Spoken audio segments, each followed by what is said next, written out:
Thank you, Mr. President. Mr. President, I'm very confident in suggesting that not one of us in this chamber gave any real thought to whether the entry to Parliament House may have changed this morning as a result of the current works underway on the Parliament Square development, and whether we may need to avoid any obstacles or take additional care to avoid running into something as we walked along. I believe I can safely say that we all often take our sight for granted. For the blind or visually impaired, this need for vigilance is always a challenge and one we have very little understanding of. Mr. President, to raise awareness, Guide Dogs Tasmania participated in the International White Cane Day on October the 15th. On October the 15th, Guide Dog Tasmania called on the community to consider the question, could you get to work with your eyes closed? Could you get dressed in the morning, make breakfast, walk to the bus stop, get off at the right stop before heading to the office, all with your eyes closed? Mr. President, these are tasks people who are blind or visually impaired undertake confidently and capably every day. Knowing the best route to walk to the bus stop, how to board safely public transport, and understand the office layout are some of the orientation and mobility skills taught by Guide Dogs Tasmania specialist instructors. Guide Dogs Tasmania held a lunchtime activity on October the 15th, inviting the public to think about the skills they would require to get to and from work if their vision was impaired.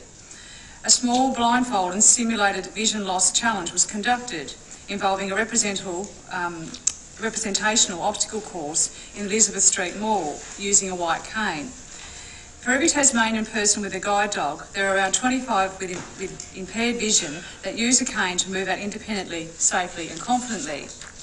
Dan English, the CEO of Guide Dogs Tasmania, said when promoting the event that the ability for those who are blind or visually impaired to get safely around their community when and how they want is an essential element of a person's confidence and social inclusion. He also said that orientation and mobility skills provide the building blocks to living the functional independence and well-being necessary for employment, recreation and participation in everyday life that people with full sight may take for granted.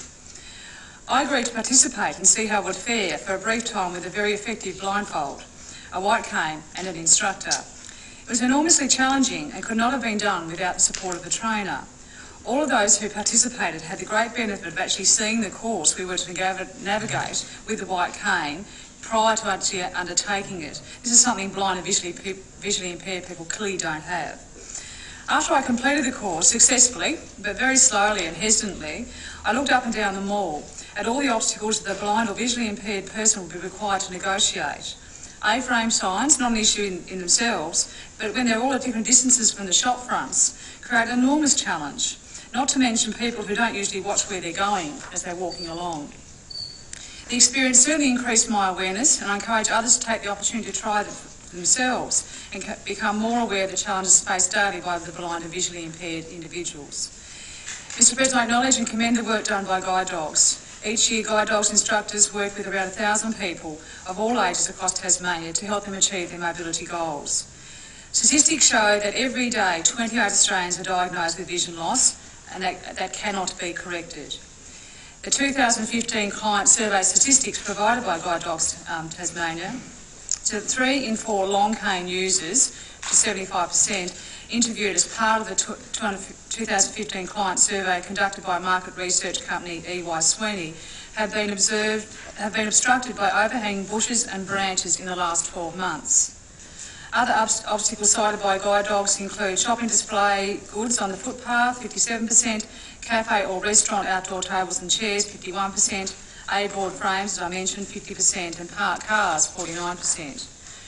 4 in 10 cane users have experienced a near miss on the roads in the past 2 years.